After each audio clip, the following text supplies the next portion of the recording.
Hey guys, welcome back to Wolf in Chef's Clothing, where today we are tackling the big one, steak, or biff as we would say in Norway.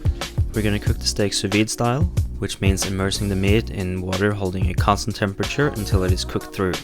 But we're gonna do it with a twist. So here I have a 500 gram bone-in ribeye, which we'll generously season with kosher salt and pepper.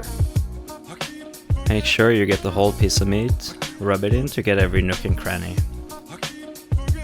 Once thoroughly seasoned, we're gonna place it in a large, heavy-duty Ziploc bag, as well as placing a twig of rosemary and a bay leaf on each side of the steak.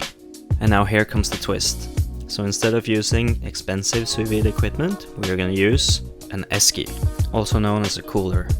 This method is devised by Kenji Lopez Alt and utilizes the Esky's insulating properties to keep our body of water warm, in contrast to keeping something cool. We're going to fill our Esky using warm tap water and adjusting using boiling or cold water until we reach a temperature of 56 degrees Celsius. And yes, that is slightly higher than what is normally called for, but since we're going to have to assume some heat loss, we're going to have to raise it just a tad. Gently submerge your meat in the water, sealing your Ziploc bag just as all the air has been displaced.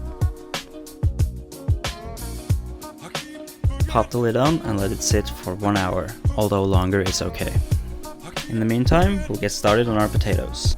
We're gonna make fondant potatoes, inspired by Chef John's recipe. Cut off the ends of your potatoes and trim off the edges as you see me doing here.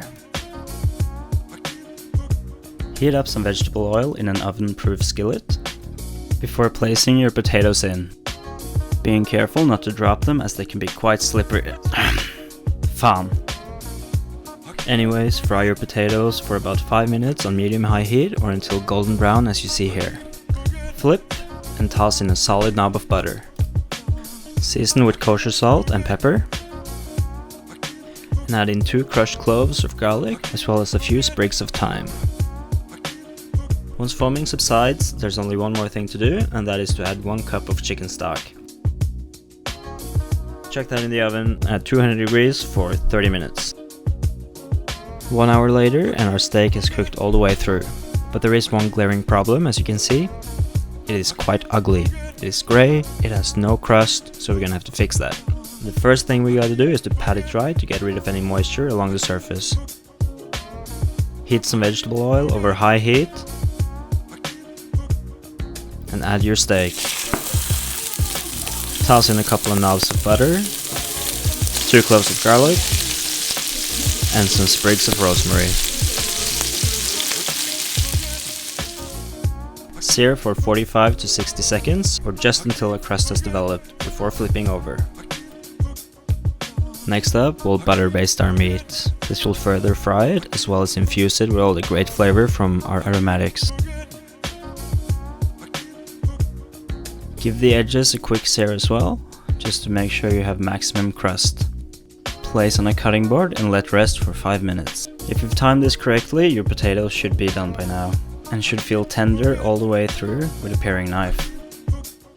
Our meat is rested and we're ready to carve. Start by cutting off the bone before slicing up into 1.5 centimeter slices. Or however thick you like. And would you have a look at that? Just beautiful medium rare from edge to edge, just bursting with juices. And of course we're gonna give puppy a taste. Now I have to admit, this is actually the first time I've ever cooked a steak this way. And not only is this by far the best steak I've ever cooked, but maybe even the best steak I've ever tasted. Not to mention the potatoes, which are crispy on the outside and creamy delicious on the inside. The flavor from the stock is just great. Cheers!